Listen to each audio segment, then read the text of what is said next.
సంవత్సరాల తరబడి ఎన్ని మందులు వాడినా మీ మోకాల నొప్పులు తగ్గట్లేదా? ప్రాణ పెయిన్ క్లినిక్ లో అత్యాధునిక చికిత్స. బెంగళూరు రేవ్ పార్టీ కేసు కుదిపేస్తుంది. పార్టీలో పాల్గొన్న చాలా మంది తెలుగు రాష్ట్రాలకు సంబంధించిన వారే అని తేలడం, అందులో సినీ ప్రముఖులు కూడా ఉన్నారు అని తెలియడంతో మ్యాటర్ సీరియస్ అయింది. ముఖ్యంగా ఇప్పుడు ఎలాంటి పార్టీలకు అటెండ్ అవ్వని హీరో శ్రీకాంత్ రేవ్ పార్టీలో ఉన్నారని తెలిసిన వార్తలు రావడం ఒకంత షాక్ ఇవ్వగా, రేవ్ పార్టీకి తాను వెళ్ళలేదని క్లారిటీ ఇచ్చారాయన. తాజాగా మరోసారి మీడియా ముందుకు వచ్చి స్ట్రాంగ్ వార్నింగ్ ఇచ్చారు.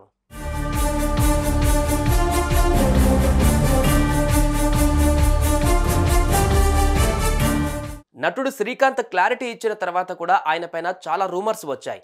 ఆయన సిబిఐ ఆఫీస్కు వెళ్లారని వార్తలు వచ్చాయి. దీనిపై ఆయన స్ట్రాంగ్ గా రియాక్ట్ అయ్యారు. ఇలాంటి తప్పుడు వార్తలు ప్రసారం చేస్తే ఊరుకునేది లేదన్నారు. తనపై తప్పుగా రాసే వారిపై కోర్టుకు వెళ్తానని, ఆపై నోటీసులు కూడా ఇస్తానని చెప్పారు.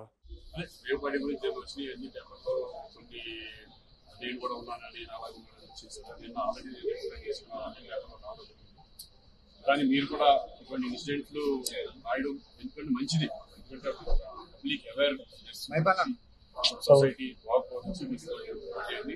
హైలైట్ చేసి వస్తే యూత్ డెఫినెట్గా దాన్ని యూస్ నేర్చుకుంటారు. సో ఒకటి ఏంటంటే నేను మీ ద్వారా నేను అనేది ఫేక్ న్యూస్ మాత్రం ఒక పర్సనల్ మీద రాయొద్దని చెప్పి నేను రిక్వెస్ట్ చేస్తున్నాను. తెలుసుకొని నిజంగా ఉందంటే ఏదో రాయండి, లేదంటే లేదంటే కానీ ఎలా వెళ్ళాలి, ఒకవేళ నిజంగా ఇంకా చేసినా ఇంకా రాస్తున్నారు అనుకోండి, చాలిస్తే కోర్టు కానీ లేకపోతే నేను కేసు ఫైల్ చేయడం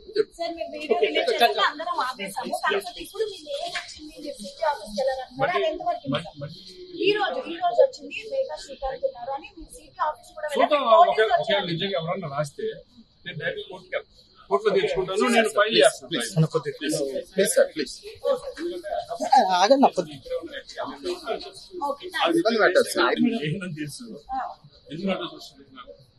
ఒకవేళ అటువంటి వాళ్ళు కనుక ఫేక్ కనుక చేయగలిగితే నేను